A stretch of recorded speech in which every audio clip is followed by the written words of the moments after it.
Well, hello there and welcome to this video, and yay, there's a new tank that's being sold. The VK9001P. I mean, it looks good. So, let's check it out. See how much it costs. Wait, it's in crates. 4% drop chance. Yeah, we don't do that. No, we don't do that. Simply because the VK90 is basically a copy of this thing. You don't need that shit. If you're crazy enough to buy the crates, you might want to go for it. I don't know if you have the money. If you can afford to lose, then go for it. If you can't, stick to this one, even though this one's shit. But anyway, let's take a quick look at the VK90 to see if it's remotely worth the 4% drop chance. Because about €8 for 2 crates with 4% each isn't really that much. So you can kind of forget that.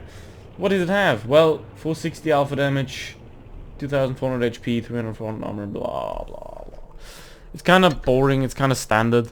If you look at the comparison between the VK90 and the VK72, well, pretty similar DPM, kind of the same here. VK has better VK72 has better damage, so that kind of, yeah, negates that a little bit.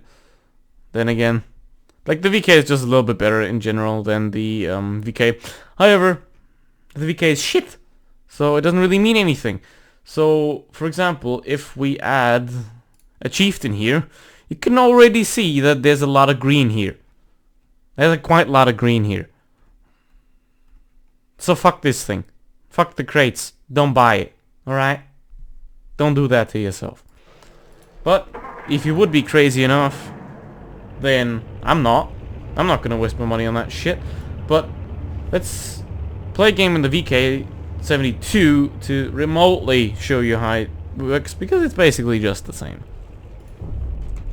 So yeah, now we have a match, and it is not really an ideal one because they have 3 mediums and 1 light tank, and I'm a fat piece of shit. Now, what's the difference between this thing and the VK90, and why can I play this thing and exactly tell you how the VK90 plays? Well, it's simple.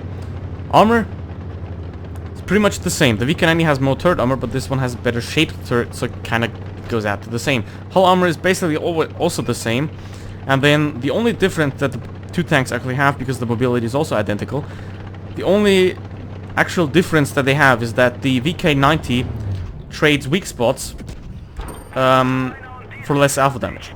Because the VK72 has these weak spots right here, so you can't actually angle it outwards in pretty much any way. Because if you angle it like this, they can just shoot you on that side plate. If you angle it the other way, they can shoot you on the other side plate. That's what the VK90 doesn't have, because it has flat sides. And there's a trade-off for that, it has less alpha damage. DPM is almost the same, so there's no real difference in that. So basically what you have is you have the same tank again, but you change one tiny thing for another. And that is not worth throwing out your money for crates. I mean, even though this thing is pretty much better, in my opinion, also because it has less armor, but you can just trade more effectively. You have 640 alpha damage, because in the VK90, well, you can fight an IS-7 and the guy can just simply trade you every time. You can side scrape, obviously, which you can't do in this one. But with this thing, I mean, it's just more fun, because it has a bigger gun. And, as you can see there, I just evaporized the T-54. Couldn't do that in the VK90, he'd still be alive and be a pest. Also, medium tanks are always annoying you, because you're slow. One advantage that the back turret design has is that for the time for the guy to reach around you, it takes longer, so you have more time to adjust. But you're still too slow to reasonably do anything about it. So yeah, obviously the biggest design flaw of the turret at the back is that you always have to send your weaker side first. So basically you have to peek around the corner with the entirety of your tank to get a shot off, unless you turn around and set up, side scrape, and then peek, which just takes a very long time, and most of the time you don't have that, because Blitz is a pretty fast-paced game. You can't, like... It's the same thing with, like, reverse side scraping in the IS-3. Like, yeah, it's a very viable strategy in World of Tanks PC, where the battles are 10 minutes long, but in Blitz, where it takes 3 minutes, you know I'm not gonna make that work, because by the time you turn around, your team's dead. So, I kind of wonder where my team is, though, because I'm kind of holding this rock on my own, and I have a camping people back there, and now I'm getting pressured by everyone.